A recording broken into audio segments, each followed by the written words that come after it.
시조이자 홍산문화의 족장 황제 언어의 정체, 수메르 점토판 엠메르카르와 아라타의 서사시를 보면 수메르뿐만 아니라 모든 세상의 인간들의 언어가 하나이던 시절, 신 엔키가 언어를 갈라버렸다고 나온다. 그 이유는 인간들이 엔키의 형인 엘일만 찬양해서 그걸 보고 질투심을 느껴서라고 한다. 창세기 11장은 언어 혼란의 이유를 수메르인들이 지구라트를 건축해서였다고 나온다. 수메르인들이 건축한 그 최초의 지구라트의 이름은 바벨이다. 바벨은 아카드어 바빌로에서 기원한 말로 신들이 인간 세상으로 출입할 수 있는 통로라는 뜻이며 수메르어로는 가딘기르라고 부른다. 창세기 11장은 바벨 지구라트를 짓던 수메르인들이 언어가 혼란당하는 저주를 당해서 전 세계로 흩어졌다고 한다. 그럼 그 흩어진 수메르인들 가운데 일부가 중국에 왔을 수도 있다. 빗살무늬 토기는 저렇게 시베리아에서부터 홍산 만주 한반도로 전파되었다. 홍산은 만주의 서쪽 요서 지방에 있다. 수메르의 제색토기 문화는 이란의 수시아나로 수시아나는 중앙아시아에게, 중앙아시아는 중국에게 서로 영향을 주며 제색토기 기술이 전파되었다. 제색토기 기술은 토기의 제색을 하는 기술이다. 근대시대 서양 유럽에선 수메르의 우바이드 문화와 이란의 수시아나 문화의 제색토기가 중앙아시아를 거쳐 중국으로 전파되었다는 연구들이 나왔다. 기원전 3500년 만주의 서쪽 요서 땅에 홍산, 즉 레드마운틴의 원시 문명이 있었다. 홍산 말 그대로 붉은 산이다. 고대 중국 한나라 시대에는 적산이라 불렸다. 역시 붉은 산이란 뜻이다. 가부좌를 하며 몸 안에 에너지를 응축하여 내공을 닦는 여자 족장이 있었다는 것이 홍산문화 여신 신전, 유정 여신 진흙 인형 출토로 증명되었다.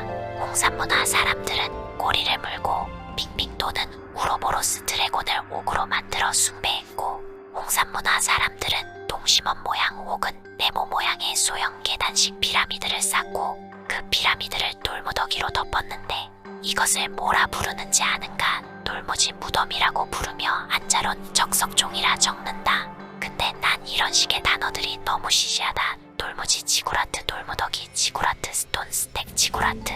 이게 더 멋지잖아. 내 말이 맞잖아. 홍산문화 출도 제사장의 모습을 조각한 옥 인형. 홍산문화 사람들은 어떤 기이한 새를 옥으로 만들어 숭배했는데 수메르 신화뿐 아니라 전 세계 신화들에서 나오는 전통새와 관련 있는 것 같다. 내가 수메르 신화의 전통새 관련 유튜브 전에 올린 거 기억나는가? 그것도 보면 좋다. 홍산문화 사람들은 지하세계와 인간 세상을 연결해주는 거북이를 옥으로 만들어 숭배하고 외계 애벌레 모양 숟가락 같은 옥기를 만들기도 하고 활활 불타오르는 듯한 구름을 옥으로 만들기도 하고, 홍산문화 사람들은 영성에 대한 깊은 통찰을 지닌 문명이었다. 그런데 문명 수준은 신석기 시대다. 사실 문명이라고 부를 수도 없다. 그래서 난 원시 문명이라 부르겠다. 홍산문화 사람들은 기후변화로 인한 가뭄으로 농사가 망해버렸다. 원시 문명이지만 농사는 짓고 살았다. 신석기 시대에는 재집 농사 사냥으로 근근히 먹고 사는 시대였다. 근데 기후가 변화해버리니까 이 모든 게 다 망했다. 결국 홍산문화 사람들은 사방으로 뿔뿔이 흩어졌다. 그러다가 기원전 2200년에 다시 돌아와서 다시 나라를 세웠는데 이것이 바로 하가저마측 문화다. 하가저마측 문화가 바로 고조선 시즌1이다. 홍산문화는 고조선보다 전에 있던 환웅의 신시다. 기원전 7000년경에서 기원전 5000년경 사이 요서 홍산 일대에서 빗살무늬 토기들이 제작되었고 동그란 링 모양으로 된 옥들도 제작되었다. 이 홍산의 빗살무늬 토기와 링 모양의 옥이 만주 한반도로 전파되었음이 고고학으로 밝혀졌다. 최근 국제학술지 네이처지에 논문이 실렸는데 독일과 전 세계 학자들이 연구한 결과 지금으로부터 9000년 전인 기원전 7000년경 한국어, 일본어, 몽골어, 투르크어는 홍산문화 지역 그러니까 요서 지역에서 탄생해서 갈라졌다는 게 밝혀졌다. 홍산문화 사람이 만주 한반도 일본 열도로 가서 그 지역에 사는 원시인들과 함께 섞여 살며 홍산문화 종류의 언어를 자연스럽게 전파했다고도 볼 수도 있다. 기원전 5000년에서 기원전 3000년 사이에 앙소문화라는 게 중국의 서부 지역에 나타났다. 앙소문화는 공산 문화의 탄생에 일정 부분 영향을 끼쳤다는 게 중국 고고학계의 연구로 드러났다. 근데 앙소문화 지역에서 수메르 신 엔기같이 생긴 신의 그림이 그려진 도기가 출토되었다. 와우. 이것이 앙소문화 도기에 그려진 수메르 신의 모습이다. 기원전 2300년경 수메르의 아카드 시대의 점도 도장에도 비슷한 모자를 한 신들이 그려져 있다. 이 신들을 아누나키라 부른다. 그리고 저기 산 위에 발을 올리고 양 어깨에서 폭포수를 분출하는 저 신을 주목하라. 저 신의 이름은 엔키 니니기쿠다. 엔키는 지구의 왕이란 뜻이고 니니기쿠는 밝은 눈의 주인이란 뜻이다. 서양 마법사 모자 같은 걸 쓰고 있고 바이킹 뿔 2개가 모자의 양옆으로 달려있고 그리고 여러 개의 뿔들이 달려있다. 앙소문화의 신의 모자랑 약간 차이가 나지만 비슷한 부분이 많다. 굳이 상세히 말하자면 삼각형 모자를 쓰고 있다. 그리고 모자의 사방으로 뿔들이 달려있다. 그리고 모자의 양옆으로 바이킹 뿔이 있다. 그리고 앙소문화 수메르 둘 다 신의 양옆으로 2마리 물고기를 그리고 있다. 그리고 둘 다 턱수염이 있다. 물론 턱수염 길렀다고 다 같다는 게 아니다. 턱수염뿐만 아니라 여러 가지 세부적인 것들이 비슷하다. 물론 차이점도 존재한다. 앙소문화 같은 경우에는 공사장 헬멧 같은 거에 나침반 N극 S극 같은 게 붙어있고 그 위로 길쭉한 삼각형 뿔이 있다. 반면 수메르는 그냥 간단하게 서양 마법사 모자 같은 모자다. 그러나 그런 차이점은 약간의 차이점이다. 간단한 거에서 좀 더 복잡한 거로 발전하는 게 세상의 이치이므로 수메르가 원조이고 앙소문화가 수메르의 영향을 받았다. 이렇게 보면 된다. 그러나 문제는 거리다. 그 먼 거리에서 지도도 나침반도 없이 걸어오면서 저렇게 신의 그림을 제대로 보존을 했는데 문제는 수메르의 조기 상형 문자나 쇠기 문자를 중국인들에게 가르쳐주지 않았다는 건 이해가 안 된다. 3가지 가능성이 있다. 첫 번째는 이 모든 게 그저 우연이다. 그러나 이건 말이 안 된다. 저게 어떻게 우연인가? 두 번째는 수메르 사람이란 것이다. 그러나 수메르 사람이라면 저것만 있으면 안 된다. 중국에서의 수메르 문자 사용의 증거라든지 좀 더 뭔가가 필요하다. 세 번째는 수메르인들에게 문명 세우는 법을 가르쳐준 아누나키, 그러니까 외계인이 중국에 방문한 것이다. 그렇게 본다면 모든 게 깔끔하다. 그런 쪽으로 가능성을 더 보자. 고대 중국 기록에서 앙소문화의 족장을 찾을 수 있을까? 그건 바로 황제 언원일 수 있다. 황제 언원은 중국의 최초의 임금이다. 황제 언원은 외계에서 온 금속 괴물 치유를 도벌의 사지를 분리시켜 이곳저곳 요곳저곳에 나누어 묻었다. 황제 언원의 다른 이름은 유흥시다. 유흥시는 곰이 있는 나라의 족장이란 뜻이다. 하필 곰이다. 곰하면 당군 신화의 완웅이 곰을 여자로 만들고 결혼시켜서 당군을 낳았자는가. 혹시 황제 언원과 완웅이 동일인물일 수도 있다. 그런 생각을 좀 더 굳혀주는 유물이 중국 산동반도에 있다. 고대 중국 한나라 산동반도 무시 가문의 사당 벽화를 보자. 고대 중국 한나라의 벽화 무시사 화상석에 고조선 당군 신화가 그려져 있다는 주장이 우리나라 역사학자들 사이에서 제기되었다. 화상석이란 무엇이냐면 화상석은 고대 중국 한나라 시대부터 삼국지 시대를 거쳐 중국의 남북조 시대까지 이어진 중국의 벽화 문화다. 무덤 근처의 사당 무덤이나 사당을 둘러싼 도명대의 벽돌 건축물의 부속품으로 낙하고 끼워진 네모진 석방 겉면에 그려진 그림을 화상석이라고 말한다. 서기 2세기 후반경 중국 한나라 산동반도 무시 가문 사당의 벽에 벽화가 그려졌다. 이를 무시사 화상석이라 부른다. 이때로부터 약간 더 세월이 흐르면 유비관우 장비가 도원결의를 한 삼국지 시대와 가까운 시기다. 무시 일족은 중국의 최초의 문명을 세운 은나라의 후손이다. 은나라의 왕족 기자는 은나라가 망한 후 고조선으로 도망쳐서 고조선의 변방에서 왕이 되고 은나라를 멸망시킨 괘씸한 원수의 나라인 주나라와 연을 끊었다. 주나라 무왕은 기자를 조선의 제후로 책봉했으나 기자는 주나라의 신하가 되기를 거부했다. 중국을 탈출 안 하고 그대로 머물러 주나라의 신하가 된 은나라 사람들의 후손들 중 하나가 무시 가문이다. 무시 가문은 주나라, 진시황, 한나라를 거치며 계속 가문의 명맥을 유지해왔다. 전 국립중앙박물관장 김재원은 한나라의 무시사 화상석에 고조선 단군 신화가 그려져 있다고 주장했다. 과연 무시사 화상석에 단군 신화가 그려져 있는 게 맞을까? 자, 화상석을 분석해보자. 무시 가문거 함 설명해보쇼. 얘야, 이 무시사 화상석의 그림은 총 4층으로 나뉜다.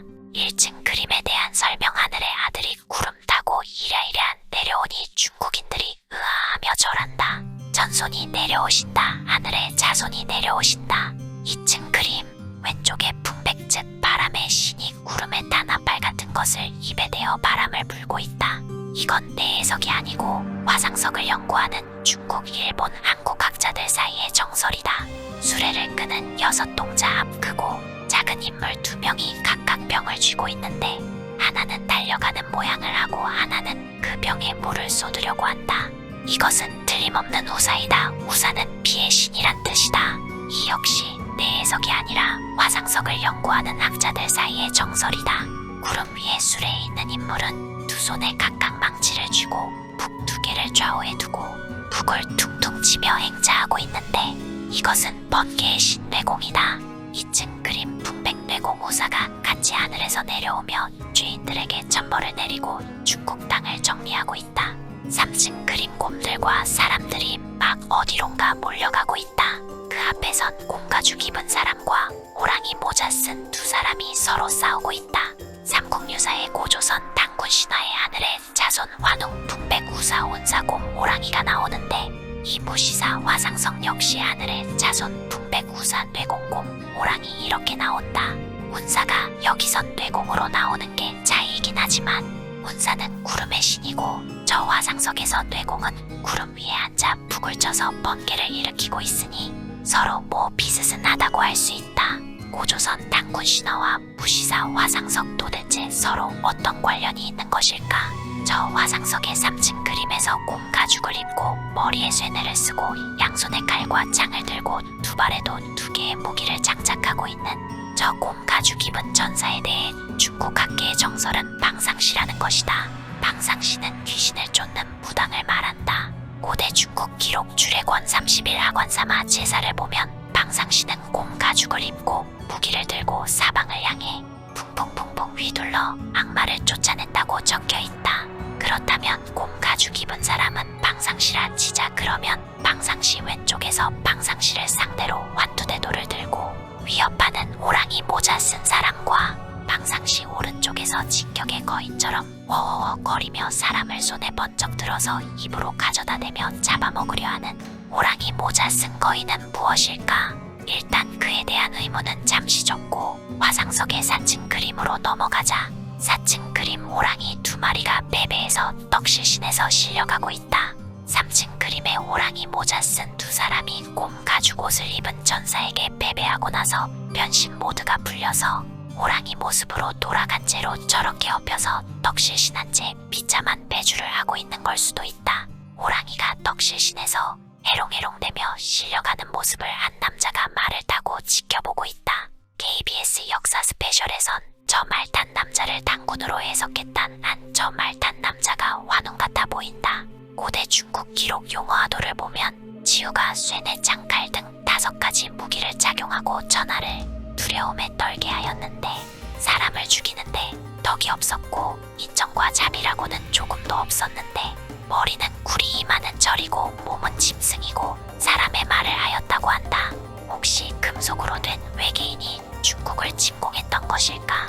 화상석 그림에서 곰 가죽 옷을 입은 전사도 쇠뇌 칼창 등 5가지 무기를 동시에 온몸에 착용하고 누군가와 싸우고 있다.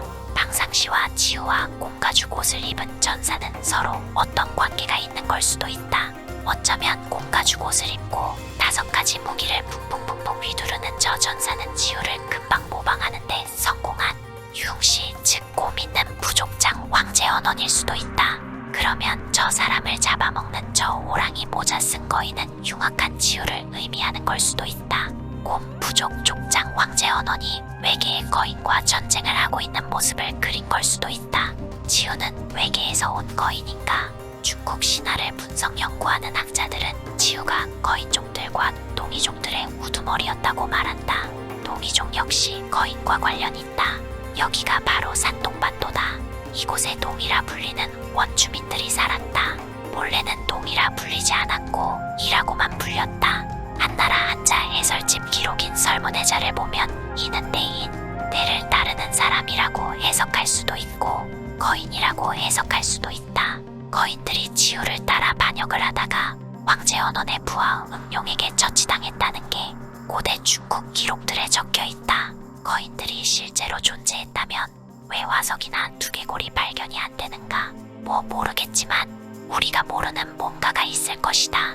고대 중국 기록 국어를 보면 소전이란 족장이 있었고 소전의 두 아들이 염제신농과 황제언원이다. 고대 중국 기록 운급 7점 원원 복기를 보면 소전은 복기의 아들이다. 복기는 누구인가?